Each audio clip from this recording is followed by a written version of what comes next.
Be'ezrat Hashem, we're back at the yeshiva over here on Sterling Southwest 40th Avenue in Hollywood.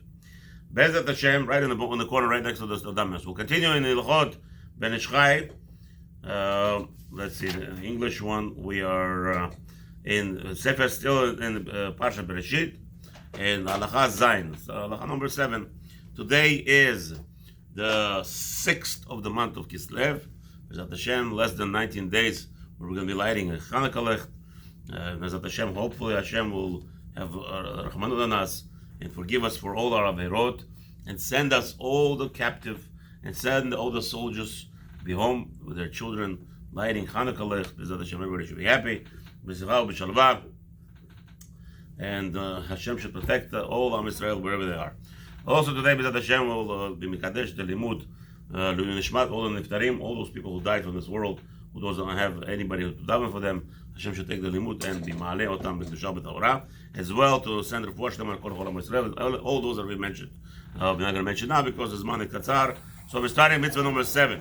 Halovesh talit chadash yivarech she'echiyanu. Anyone who buys a talit gadol, we're talking about, and he's going to put it on. This is regardless night or day. Anytime he puts it on, he should make a bracha she'echiyanu. As we know, we do the chuppah, the chatan. Usually, most chuppot are at night. So in that instance, he should not make al leitatev betzitzit bracha. So the only bracha he makes she'echiyanu for the new beged, new talit. Achar bekat leitatev. This is done. Let's say if you're doing it in the morning, you've got a new talit. You want to come in the shul. So again, or Shabbat, you make leitatev during the day before shkiyah, or and it has to be obviously after Amud HaShachar, approximately 45 minutes before Netz, as we already learned. Talit katan en mevarchin she'echiyanu. Now, sounds like an oxymoron over here. I'm running around right now, the miftzah of everybody putting on talit katan, and I'm asking everybody to make she'echiyanu.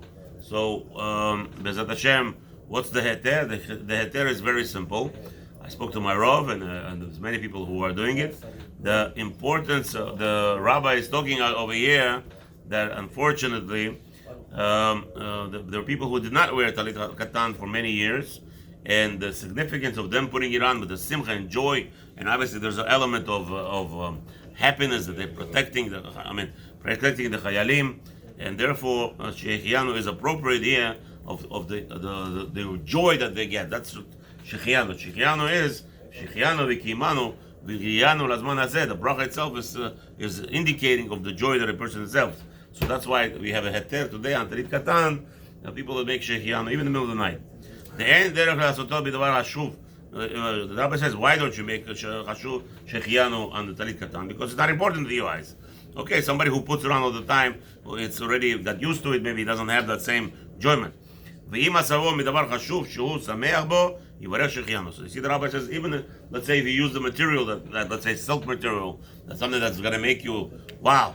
Then in that case, again, we already spoke about making silk tzitziyot is going to be very expensive, very hashuv, maybe, but not obviously better than tzemer. What's his name? Obviously not better than wool's the sheep of the wool. That's the cut.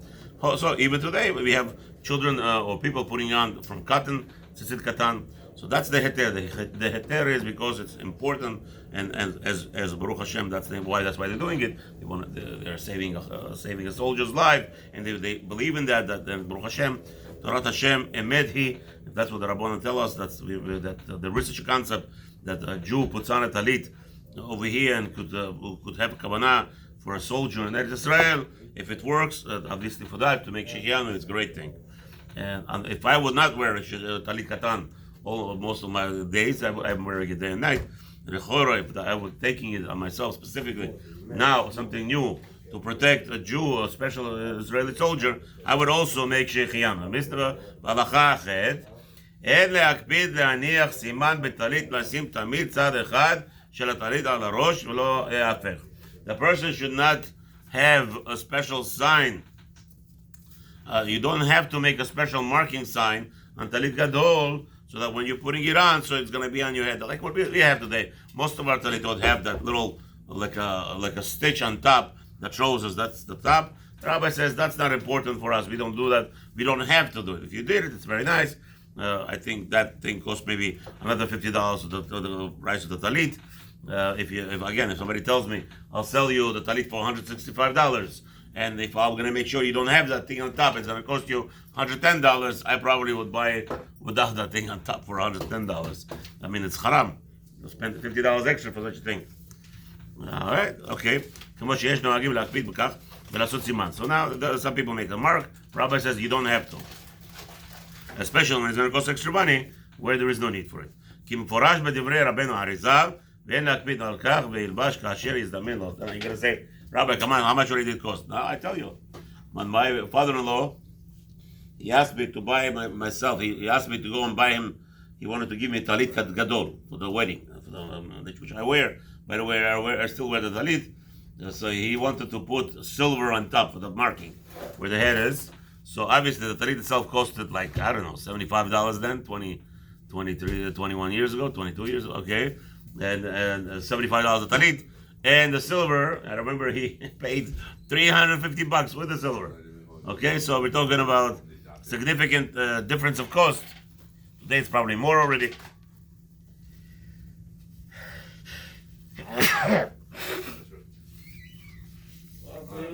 So by the way, that was if that's the expense. Unfortunately, some people are forced to buy a golden watch for their son-in-law, which again, it's very nice to honor the son-in-law if you can afford it. Why not? But Baruch Hashem, instead of a golden watch, I got a beautiful silver talit. Okay, it's also good. I'm happy, Baruch Hashem. My father-in-law, Shiyeh Bari V'Shalem, Baruch Hashem. Mitzvah 9. יזהר שלא יסיר הטלית קטן מאליו בשום זמן. Here, the Rabbi says, halacha, a person should be very careful never to take off talit katan. הן בעת שינה, הן בעת תשמיש המיטה. It doesn't matter while you're sleeping, while you're with your wife, it doesn't matter. The talit katan should always remain on you. ורק כשייכנס למרחץ יסירן. Only a person, when he goes to shower, then obviously it makes sense to take it off. ואם נכנס לבית הכיסא ואין עליו בגד, עליו המכסה את הטלית קטן, אז יחצה ויצניע הציציות שבו, שלא יהיה תלויים להדיע בגלוי. So anytime you go to the restroom, and maybe that's the reason why Sfaradim always have the talit katan, the chotim inside, because it sounds like the Rabbi Nishchai is telling us, when you go to the restroom, your strings should not be hanging outside, even though, what's his name? Let's say you're doing number 1. When the person is doing number 2, he should roll the talit inside, and therefore not to have it exposed, that's tziyot. But the Rabbi here says that a person should, so most of us, we put the talit, the tziyot in our pockets when we go to the bathroom, and that would be not a problem at all. Mitzvah halacha number 10. אם פשט טלית גדול כדי להיכנס לבית הכיסא, okay, או בשביל עסק אחר, על דעת לחזור לבשלו, מיד, a person who has a talit gadol, and he takes it off in order to go to the restroom, the Rabbi says, if the intention is you're taking it off now in order to go to the bathroom, or to just go outside to put something from the car inside it, and you have a kavanah intention to put it back on as soon as you come back in. אין צריך לברך עליו השנית, you don't have to make a new bracha. ואף אגב the Maran Zal, even though the Maran says rule סביר עלי לברך, even though the Maran Shulchan Aruch says you must make a bracha, the Rabbi says if you have intention to put it back on, you don't have to make a bracha. Okay, אפילו נגד סברת המרן. Okay, so when we say that we have rule of Safek Brachot Le'akel, even against Maran. I know Rabbi Ovadia argues in this, but I don't believe Rabbi Ovadia obligates to put on to say the bracha here. I know the Maran Rabbi Ovadia Yosef said that we don't whenever Maran says to make a bracha, we don't go against them. But in some instances, he rules actually not to make a bracha, as we'll get there when we'll discuss it. וכן הוא עדין בטלית קטן עם פושטו להיכנס לתפילה. Same thing when the person takes off the טלית קטן, when he goes to shower, לא יברך כשלובשו בעת כשיצא. Again, once you went to the mikvah, you went to shower, you go dress back up, you don't have to make a bracha. משום ספק ברכות, same thing, because of the doubt of ברכות. ואף אגב, מפורש בספר הכוונות, דרבנו האריזל, even though it's brought down in the ספר הכוונות of the Arizal, right? היה מנהגו לברך על טלית קטן, he used to make a bracha על טלית קטן, אחר תפילה, after mikvah, ואין אומרים ספק ברכות כנגד רבנו אריזל. However, we don't say ספק ברכות against the Arizal. בכל מקום יש לומר, the reason why we don't make a bracha, שני רבנו אריזל, The reason why result it made a bracha is because שהיה מתעכב בטבילה ועושה בה כוונות הרבה. The reason is, first of all, Rizal's mikvah was more than half hour. So there was a lot of kavanot, and therefore, Menasa Hesed Dat to pay. He was already fully engrossed in the tefillah, and he did not have no more thought about the talit. מיהו עם פשטו כדי להיכנס למרחץ ושוהה שם הרבה, יש לברך על פי מנהג האריזל.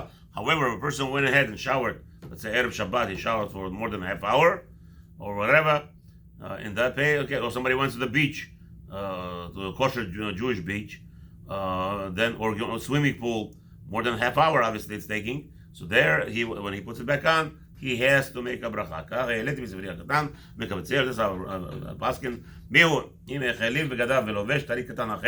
However, if you change your clothing and now you're putting on a new talit katan during the day, even if you're doing it instantly, right away, after you took off the first one, you must make a bracha on the new one.